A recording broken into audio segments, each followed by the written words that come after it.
मन मंदिरा गजर भक्तीचा.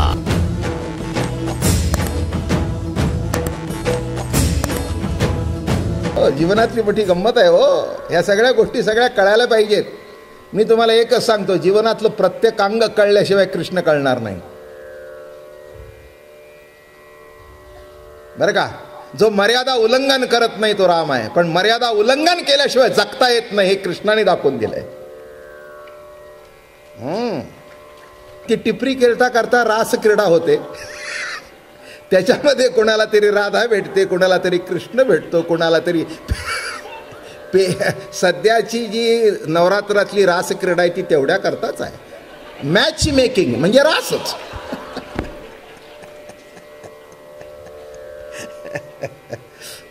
नाही का. मर्यादा उल्लंघन केल्याशिवाय होतच नाही का. मर्यादा कशी उल्लंघन करायची कृष्णाने दाखवलं. मर्यादा घातली रामाने, त्यांनी मर्यादा उल्लंघन केली. किंबहुना मर्यादेच्या पुढेच अमर्याद जीवन आहे. शब्दाचे अर्थ नीट लक्षात घ्या, नीट ऐका. मर्यादेच्या पुढे अमर्याद आहे, अमर्यादा नाही. काय म्हटलं मी? मर्यादेच्या पुढे अमर्याद जीवन आहे, अलौकिक जीवन आहे. जी ही तुमच्या डोळ्यात बसलेली आहे ती मर्यादा आहे. असं म्हणता का तुमच्या डोळ्याला दिसतंय तेवढंच दिसतंय, दिसतंय त्याच्या पलीकडे काही नाही? अरे दिसत नाही इतकं अमर्याद आहे की जे दिसत नाही. दिसतंय ते फार सीमित आहे, दिसतंय ते फार सीमित आहे, त्याच्या पलीकडे आहे ते अमर्याद आहे. म्हणून राम सीमित, अमर्याद श्रीकृष्ण. म्हणून देवळात आहे, तमाशात आहे ना, आहे ना, तिथेही आहे. त्यांनाही तो आपला देव वाटतो. याचा अर्थ अमर्याद कृष्ण आहे. आणि म्हणून त्या अमर्याद कृष्णाची रासक्रीडा सांगणं इतकं सोपं नाही. हे मी प्रस्तावना का सांगतोय, नीट लक्ष देऊन ऐका, नाहीतर मग तेच होतं, पदराला धरू नको सोड सोड सोड सोड सोड. माफ करा मला, भजनामध्ये ते गवळणीचं भजन असतंय. चला बुवा आता एक गवळण होऊन जाऊ द्या. मग बुवा गवळण सोडणं, पदराला धरू नको, पदराला धरू नको, सोड सोड सोड. मी म्हटलं आता एकदा द्या की सोडून, किती वेळा सोड सोड सोड म्हणतात. माझ्या लक्षात आहे आमच्याकडे असं भजन घडलं आणि तिथे बायको बसली होती. मी अतिशोक्ती सांगत नाही. आणि तो सोड सोड म्हणतोय. ती म्हणली एवढ्या वेळ धरूनच का ठेवावं.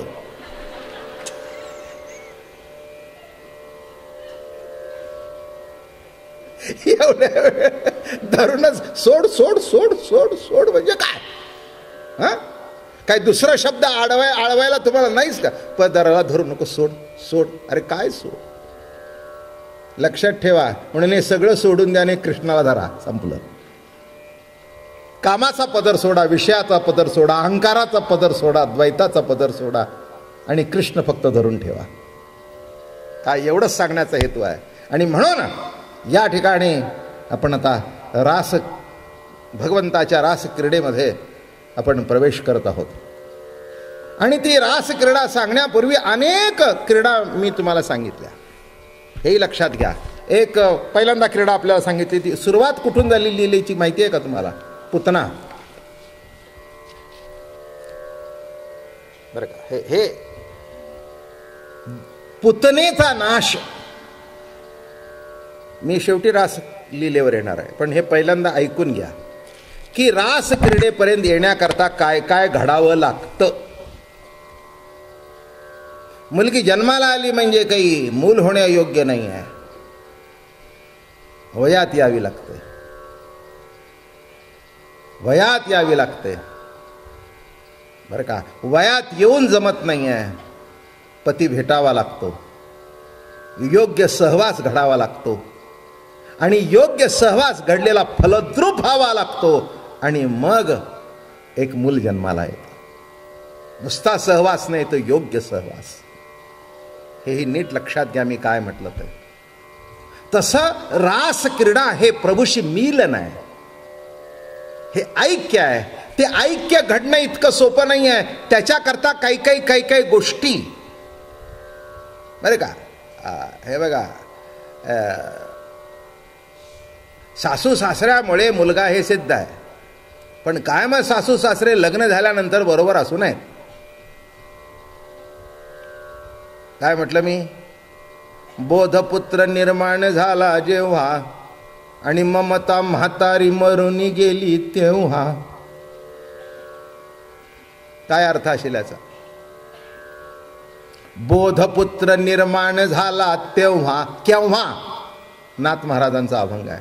ममता म्हातारी मरून गेली तेव्हा, म्हणजे हा अभंग 450 वर्षापूर्वीचा जुना आहे.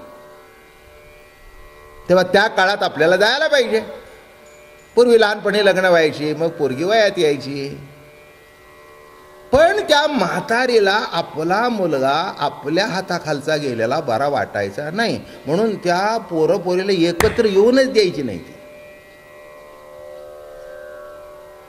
काय कळलं? अगदी जुन्या म्हाताऱ्या असतील त्यांना माहिती असेल. आताच्या काळामध्ये हे म्हणजे माझा संशोधन आहे, जुनं. काय आताच्या काळामध्ये नवरा नवरीला भेटत आहेत ना, काय सांगता हो? काय काय काय आता कुठे झालंय का? अहो असंच होतं, म्हणून अभंगात आलंय. बोधपुत्र निर्माण केव्हा झाला? ममता म्हातारी मरून गेली तेव्हा.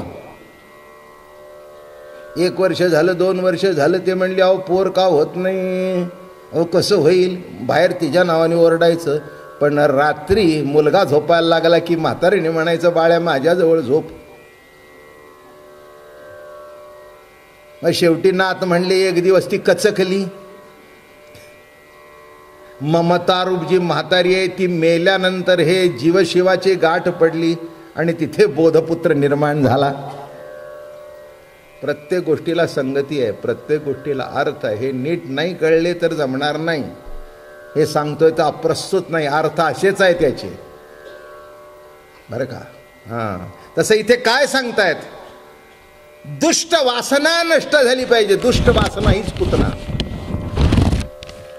तुमच्या आमच्या ठिकाणी दुष्ट वासना आहे, दुष्ट इच्छा आहे, बघा तीच लपलेली असते कुठेतरी. बघा एखादा विरोधक असला की नाही आपल्याला असं विचार काम मिळाला नाही येते की नाही. पेपरमध्ये दुसरं कोण मेल्याचं वाचलं की असं वाटतं याचं नाव का नाही आलं छापून. वाईट किंवा चांगलं मी विश्लेषण करत नाही, पण महत्वाचा मुद्दा लक्षात घ्या. दुष्ट वासना ही प्रत्येकाच्या ठिकाणी आहेच आहे. मग तुमच्या ठिकाणी जर दुष्ट वासना असेल तर कृष्ण कसा येईल? कृष्णाचं मिलन कसं घडेल? नाही का?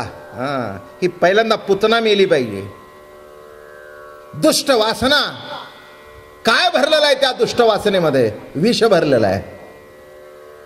काय भरून आली होती? विष. पण कृष्ण सखा मोठा कौतुकाचा आहे, सबंध विष आकर्षण करून घेतलं. तसं लक्षात घ्या, जे तुमच्या मनामध्ये अंतःकरणातलं जे विष असेल ते कृष्ण नामाने आकर्षण होऊन जाईल.